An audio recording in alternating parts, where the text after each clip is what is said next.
जलियांवाला बाग हत्याकांड, इतिहास के पन्नों के वो 10 मिनट जहां से शुरुआत हुई ब्रिटिश साम्राज्य के अंत की।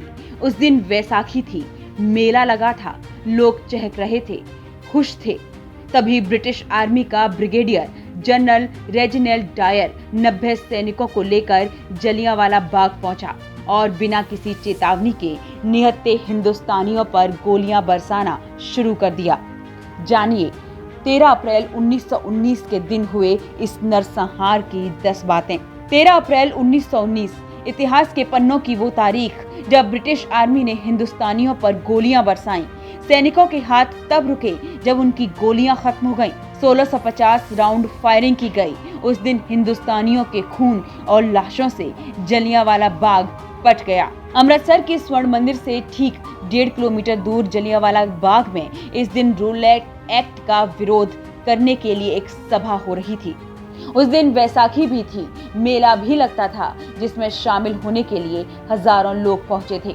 ब्रिटिश आर्मी का ब्रिगेडियर जनरल रेजिनाल्ड 90 सैनिकों के साथ पहुंचा और निहत्थे हिंदुस्तानियों पर बिना चेतावनी के गोलियां बरसाना शुरू कर दिया। सैनिकों ने बाग को घेरकर निर्दोष हिंदुस्तानियों के खून की नदियां बहा दी। जलियांवाला बाग में मौजूद लोगों ने बाहर निकलने की कोशिश की, खुद को बचाने के लिए इधर उधर भागे, लेकिन रास्ता सकरा था और डायर के सैनिक उसे रोक कर खड़े थे, जिसकी वजह से हिंदुस्तानी अपनी जान बचाने में नाकाम रहे।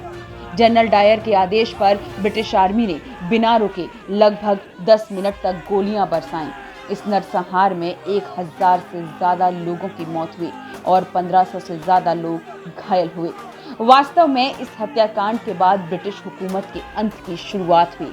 इस घटना के बाद भारत पर शासन करने के लिए अंग्रेजों के नैतिक दावे का भी अंत हो गया। सैनिकों की बंदूक से बचने के लिए लोग बाग में स्थित कुएं में कूद गए, जिसे अब शहीदी कुआं कहा जाता है। ये कुआं आज भी जलियांवाला बाग में मौजूद है, जो भारत में अंग्रेजों के अत्याचारों की याद दिलाता है।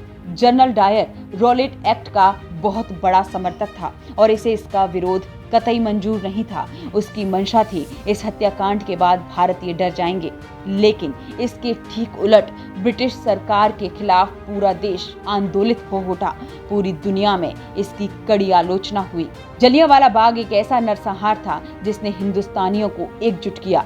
जगह जगह ब्रिटिश साम्राज्य के खिलाफ प्रदर्शन हुए। यही वो जलियांवाला बाग है जहां से कई क्रांतिकारी निकले, जिनमें से एक हुए ऊधम सिंह। इस घटना ने सीधे तौर पर एकजुट राजनीति के लिए भारतीयों को प्रेरित किया, जिसका परिणाम हुआ भारत की स्वतंत्रता। हत्याकांड के बाद भारत के लिए सेक्रेटरी ऑफ स्टेट एडविन मोंटेयू ने 1919 के अंत में इसकी जांच के लिए हंटर कमीशन बनाया। कमीशन की रिपोर्ट आने के बाद डायर का डिमोशन कर उसे कर्नल बनाकर ब्रिटेन भेज दिया गया। लेकिन इस हत्याकांड का बदला लेने के लिए 13 मार्च 1940 को ऊधम सिंह लंदन गए। वहां उन्होंने कैक्सटन हॉल में डायर को गोली मारकर मौत के घाट उतार दिया। ऊधम सिंह को 31 जुलाई 1940 को फांसी पर चढ़ा दिया गया। उत्तराखंड के ऊधम सिंह नगर का नाम उन्हीं के नाम पर रखा गया है।